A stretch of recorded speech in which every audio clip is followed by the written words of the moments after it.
All right, B. Chandler Morris. His father, Chad, just took the offensive coordinator job at Auburn. We know that he's committed to play for his dad once before when he was still the head coach at Arkansas. There's good reason to believe that he would do it again. And I would add to this that I believe that Chandler Morris is a better quarterback than Bo Nix today, and he could compete. And I understand they got a quarterback committed, but he's got offers from Virginia Tech, Boise State, and Oklahoma, all three of which do not have a quarterback committed to the class. What you feel? Oklahoma, and here's why. I've talked to several people, and even people at Auburn, that say, hey, he's not following his dad. He doesn't want to do that again. But when ironically, I just got done texting with Chandler about 10 minutes ago, and that was why I kind of postponed what was going on, because I didn't want to be doing what I was doing now, but I also didn't expect a bunch of things to just start flowing through in the middle of our podcast, which I should have known better. Basically, the deal is that he doesn't want to completely shut it down publicly. He doesn't. He wants the drama and all of that because he's going to announce at the Under Armour game. And he confirmed that to me today. He told me he was thinking about doing that last time we spoke in person, but then today he said, yeah, that's what I'm going to do. And I'm going to let him, I think he's going to put that out later on today, so this will be up after that goes public, I'm sure. But basically the deal is that everybody I know, even Auburn people, say it's Oklahoma and it's not even close, because I think they learned that you can't really follow dad and do it long term. Now, here's the deal. I think he goes to Oklahoma, and I think, say, they're doing really well at Auburn now, and I think they're not following each other. He's not following dad to Auburn because Malzahn, as weird as it sounds, has been on the hot seat. Seems like every year, right? Like, oh, we don't know if we're going to retain him each and every year, and then somehow, some way, they end up winning 9 or 10 games, and everybody's okay with it.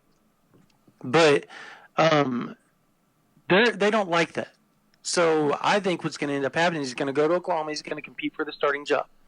He may sit there until he graduates and grad transfers down to wherever his dad's at. That would be my guess. And that would make the most sense, because it would be a short-term deal. Instead of 4 or 5 years, you're talking 1 to 2.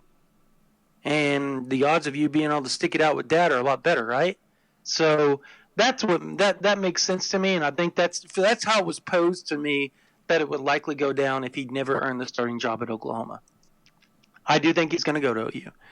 Yeah, obviously he hasn't committed. He's not going to commit to, I think, January 4th, 5th, I think 3rd, somewhere around there. One of the days is the Under Armour game. I'll be down there with, of course, Brian in Orlando, so that'll be fun. And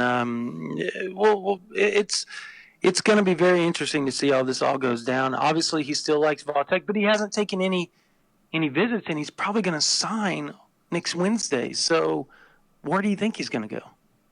I mean, that right there would tell you everything, right? Yeah, well, I mean, I like the bit about a year or two under Lincoln Riley and then going to play for dad, because I expect Chad Morris to leave Auburn before Gus does. I just think that people like saying that they're going to fire Gus. You're not going to fire the guy that beat Saban 3 times. Nobody else gets to say that. That's a fact. That's a fact. So you're not going to do that. But I could see Chad wanting to do what all offensive coordinators want to do, which is call friggin' plays, and you're not going to do that at Auburn. But, there are jobs there for which he would be more than capable of taking over as an offensive coordinator, let alone a head coach. So I could see that. I like that, because spending 4 or 5 years at Oklahoma where you're going to give 3 to Rattler and then 2 to Vandegrift doesn't really figure. You go to Auburn, though, I would add this. As I said, Gus loves to run his quarterback. And as good as Bo Nix has been as a winner, he completed 50% of his passes against Alabama, and he's been dog crap against Power 5 opponents throwing the ball. And what do they do there? They run the ball and they chuck it deep.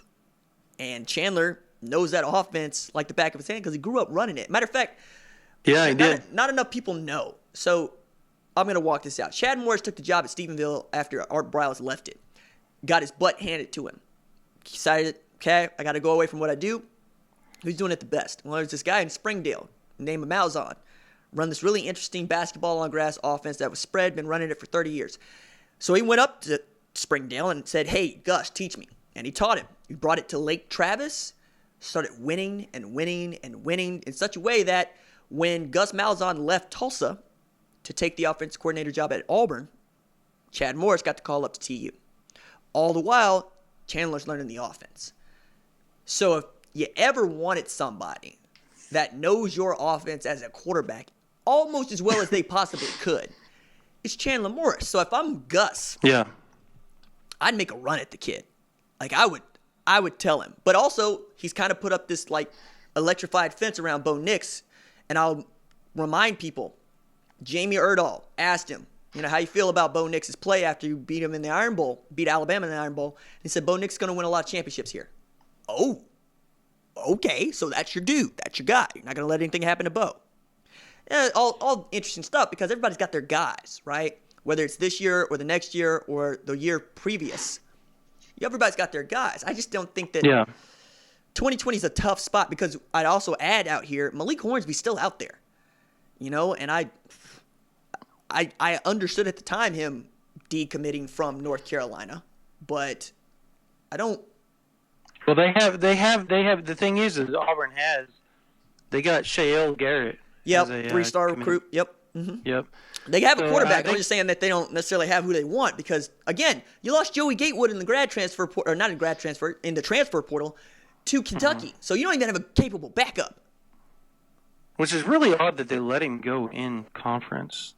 I don't think so. And I guess that's odd just because we're from the Big 12. Well, and that's like really shunned upon. No, you got to remember, it's Kentucky, 1, and 2, they don't play each other, dude. I mean, like, in the Big 12, it's round robin. Yeah, once every 4 years. Yeah, and I mean, friggin' LSU and Georgia played in the SEC championship game. You know how many times they played since they joined the SEC in 1932? 32 friggin' times. Just 32. In damn near 100 years, they played 32 times. And those are those 8 conference games, man. Right. So, like, that doesn't shock me at all, especially if you're Gus and you can see the SEC schedule. You're like, 1, it's Kentucky. 2, how many times am I ever going to have to play Kentucky? And how many times am I going to see Kentucky in an SEC championship game? And even if I am I afraid of Joey Gatewood? I mean, you should be, I guess, because he was the number 1 quarterback, right? Yeah. Or number 2, number 3-ish? Yeah. I mean, rankings-wise, I guess. If you're going off rankings, you would be scared. But after you watch him play this year, probably not. This will be an interesting question. The fact that they let him go to Kentucky, ought to tell you, it's kind of like, and I know you're going to probably take offense to this a little bit. Well, then get it out. Hey, it's kind of like the Austin Kendall deal where, Riley kind of has a feel for who and what he has as a quarterback, and he let him go, and he let him go in conference. And he didn't let him go in conference. He wanted to keep his butt out of conference. But I know that's I think Riley knew that Kendall had an opportunity to be really good. It's just he had an opportunity to get Jalen Hurts, so he didn't set it up. I mean, the way that I put this, and I want to circle back to Kentucky in this. The thing, and I wrote about this on OUinsider.com because nobody else had been talking about it because the narrative is that OU is going to get its butt handed to them. But the only player in the entire country to beat both Clemson and LSU plays quarterback at Oklahoma. All right? That's one. Second thing there is one of my favorite movies, Avengers Endgame, right? Actually, this is Infinity War because Thor looks at the Guardians of the Galaxy and he says, hey, I'm going to Nidavellir to get a weapon. And Quill says, what kind of weapon? He says, the Thanos killing kind. Riley, in January, needed a weapon. The Thanos killing kind. The kind that could take down Clemson or whomever might be there, Alabama. So he went to go get Jalen Hurts. At Kentucky, I'm really interested to see if Lynn Bowden turns out to be a better quarterback than Joey Gatewood. And Lynn Bowden is their best wide receiver. They still have Terry coming back. Well, we'll see what happens with Old Dale City. All right, let's just say I've had feelers out there. We'll see what happens with Old Dale City. You think he's going to transfer? I said we'll see what happens with Old Dale City. Man, he's such a good player for them. I don't know why you would do that. He's a starter. He is the starter. Well, think about it. He's the starter. Well, South Carolina just had Jake Bentley grad transfer to Utah. And we're about to see some more moving and shaking. With Jordan Love. Because he already went into the he's declared for the draft. He's out. Okay, I didn't see that this morning. Yeah. Okay. So that's why I haven't brought it up. But I would also add to this, NC State has 3 quarterbacks and not a one of them that can play. You know, there are lots of good opportunities out there for capable quarterbacks because as many guys go into the portal, quarterbacks come out the other side because everybody needs a quarterback. And a quarterback is the difference between winning 5 games and winning 9. I mean, think about Bryce Perkins at UVA. He's all they have.